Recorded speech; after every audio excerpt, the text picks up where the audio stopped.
Como que a gente apresenta isso com relação ao Esmilinguido? É o cara que é o criador intelectual do Esmilinguido? Eu sou criador do texto dos personagens. Eu não sou, do Esmilinguido e os outros personagens, eu criei as histórias, as primeiras histórias. E a Márcia fazia os desenhos. O que era o Esmilinguido antes de ser Esmilinguido? Ela tinha uma história, que eu sei um pouco da história, mas talvez seja o lado errado da história. Que ela tinha um personagem chamado Zecão, não era? Coisa assim. O Esmilinguido tinha um outro nome, né? Não. A história foi a seguinte: eu criei o personagem ali e a gente tinha o grupo, né, que trabalhava junto. A gente queria transmitir valores assim de uma forma moderna. Isso estamos falando finalzinho dos anos 70, começo dos anos 80. E aí tinha um grupo que queria transmitir e tal, cada um tinha um gosto. O meu gosto sempre foi escrever, né? E aí eu escrevi a história e a gente queria ter um contexto brasileiro, então foi na selva amazônica, queria os personagens que fossem, representassem o Brasil, então eu criei Esmilinguido, Tamanduá e etc, nas primeiras histórias lá. E só que eu dei o nome do personagem de Zecão, que é um nome mais brasileiro. O pessoal não gostou muito, daí o marido da Márcia, o Yalma, ele disse, pô, a gente tem que fazer um trabalho de qualidade, não fazer qualquer trabalho esmilinguido. Eu disse, tá aí o nome legal. E aí o nome mesmo Foi quem sem deu querer. foi sem querer. Foi o Yalma falou, ele, né? Os outros nomes, o Piriá, Formizan e etc., esses são todos os nomes que eu já tinha colocado, mas o esmilinguido surgiu assim. Né? E surgiu, enquanto a gente estava nas reuniões, conversando e planejando ideias, eu sempre via a Márcia desenhando. Ela tinha um cachorrinho que ela desenhava e a formiguinha. A formiguinha ela desenhava com mais rapidez e facilidade. Ela ficava a reunião toda desenhando a formiguinha. Eu disse, eu vou fazer uma história com formiga. E eu escrevi a história com a formiga e ela adorou, porque daí ela não tinha nome para a formiga, ela só desenhava. Uhum. E aí a gente fez essa parceria que ficou muito legal. E nem imaginavam, né, que o Esmilinguido seria o Esmilinguido, né, Catito? Naquela época a gente não tinha ideia do alcance que isso teria e onde ele conseguiu chegar. Vocês começaram a fazer o quê?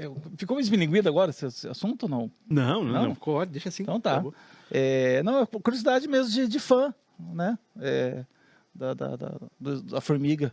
Ela deve ter nascido em finalzinho de 80, eu nasci também em 78, então... Eu nasci em 81, desculpa. Mulher Desculpa, safra você já é outro personagem. Sou jovem.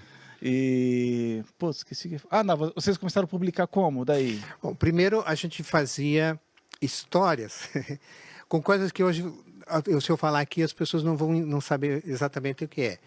Era uns slides projetados, mas slides aqueles que eram quadradinhos. A gente fotografava os desenhos, né? E em slide fazia uma sequência de slides com uma fita cassete gravada. Depois vocês explicam para o pessoal aí o que é slide, o que é fita cassete. Não, a galera é toda velhona, gente. Né? E aí a gente daí foi fazendo as histórias traduzindo isso. Depois que esse negócio foi começando a pegar e o pessoal gostar... Mas já era animado, então já? Não, animação não era animação. Não, eram os slides, os desenhos fixos, né? Fazia um slide, daí tinha o roteiro. O roteiro, sim, ele era falado e etc. Tá. Então, e aí foram... E daí, depois disso, fizeram uma parceria, a posteriori, fizeram uma parceria com a editora Luz e Vida para publicar em forma de livretos. Aí saíram 5 ou 6 primeiros livretos, assim, onde a gente pegava alguns desses desenhos, aí imprimia e a história, um resumo, na verdade, da história e colocava lá. E assim começou. Nossa, marca-página veio depois, então. Marca-página, foi mais conhecido, essas né? coisas assim, vieram todos depois. Isso era uma forma da gente conseguir arrecadar fundos para ajudar a patrocinar os projetos maiores, né? Eu viajei muito o Paraná inteiro ali com projetor de slides debaixo do braço, gravador debaixo do outro. Nós íamos sempre em dupla, tinha um amigo que ia junto e tal. Para poder ajudar a carregar, né? Isso, para ajudar a carregar, porque era uma trambolhada. E aí a gente, nas igrejas, passava isso e tal. Aquilo vivia, era um evento nas igrejas, a passar as historinhas do Esmilinguido.